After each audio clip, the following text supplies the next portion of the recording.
Hi everybody, I'm back. Hope you guys are doing extremely well. Thank you again for joining back to my channel. I hope each of you are doing extremely well. And if you like our content that we post every day, kindly do like, share, and subscribe to the channel. You know the drill by now, right? We'll go straight to the match review of Manchester City versus Tottenham. What a match! Manchester City, Tottenham. Manchester City didn't have much of the ball. They weren't able to control the tempo of the game. The tempo of the game was mostly run by Tottenham. Tottenham is not the side which it used to be. They are a new side. They have got good players and they were actually putting a lot of pressure on the Manchester City's defense and the back line. They were actually on the verge of scoring a goal, and probably they would just kick themselves, stating that probably they should have scored at least a couple. If you go by the match stats, you would get to see that Manchester City had 46% possession of the ball, where Tottenham is 54%.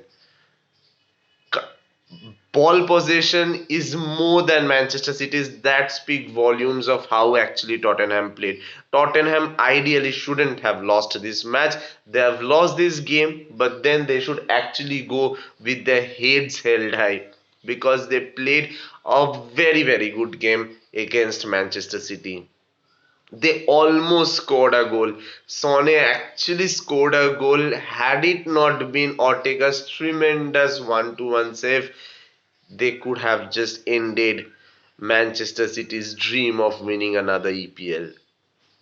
That surely is the decisive moment of this match, probably the decisive moment of this entire EPL. EPL is such a long tournament, right? It is such a long league. It is played with 38 games each side used to have has to play. Probably so many things are riding on every single game, but then one moment, it just takes you one moment to actually win a title or lose a title. Manchester City knows how to win a title. Manchester City has that winning mentality. They didn't play to their level best. They did score a couple, but then they weren't that Manchester City like we generally see. The quick possession of the ball, the quick one-two movement, those things weren't actually there. But then what they had was that mentality. The difference between Manchester City and the other EPL sides. I'm just solely talking about Premier League. If you're bringing in the entire European teams into consideration, probably you would obviously rate Real Madrid a bit higher than Manchester City, probably because of how they have played throughout their footballing heritage, right? But then solely talking about EPL, Manchester City is actually turning this into a farmers league. They're winning it every now and then. EPL, probably if this is Manchester City's season, probably they would it would be the fourth time that they would win EPL back to back on a trot.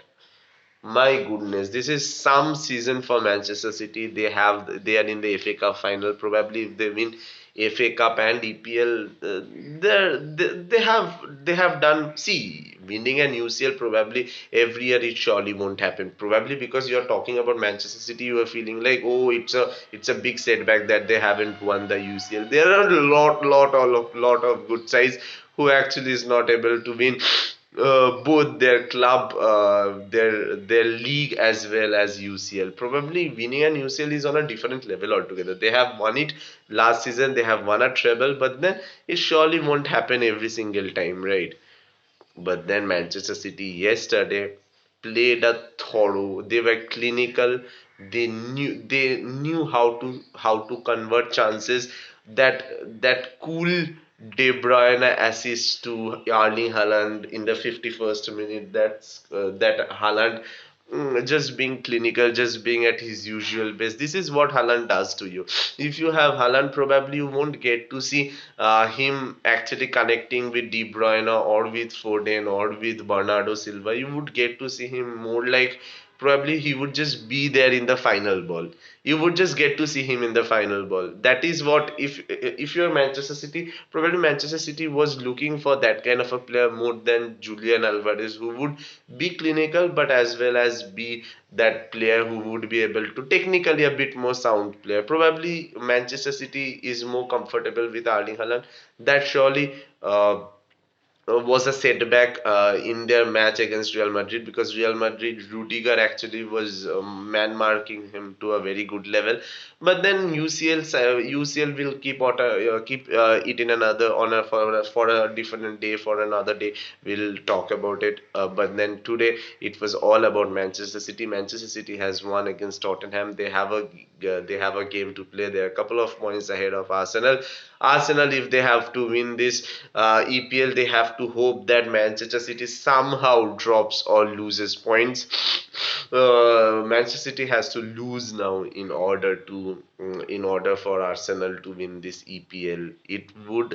Uh, it would be a miracle if Manchester City loses out from here. But football is a funny game. Football is known for all the wrong things. If you're a football fan and if you have seen football right from 2005, 2006 to 2024, you would know that there are many comebacks right there. There have been many.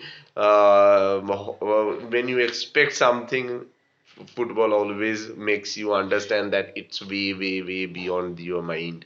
So that is what it's kind of safe to say now it might be Manchester City's EPL. It would be fourth on a trot, but then let's wait and see, because Arsenal has also a game to play. Manchester City has also a game to play versus West Ham. We have to wait and see what happens. But then I'm super duper excited. As you know, I'm in love with Pep. I have been in love with Pep right from his Barcelona days. So it's a dream for me to see. It's like I feel satisfied whenever I see Pep winning a EPL or winning something major. So obviously, compared to Barcelona, my love for Barcelona is way more than Manchester City. But then, if you're solely talking about Manchester City with any other club, definitely I would vouch for Manchester City, because I have been supporting Manchester City for many years now. I have started watching them play when Pep took over, and by these many years, when you actually see a team play, definitely you kind of get attached to that team. So that is what I just hope that Manchester City clinch. I'm extremely sorry, Arsenal fans. It's not that I don't want Arsenal to win. Definitely, Arsenal winning this would be historic. But then my gut feeling says that probably this is Manchester City season one more time. Thank you all for joining back. I hope you like this content. If you do, kindly do like, share, and subscribe to the channel. You know the drill by now, right? Thank you. Thank you.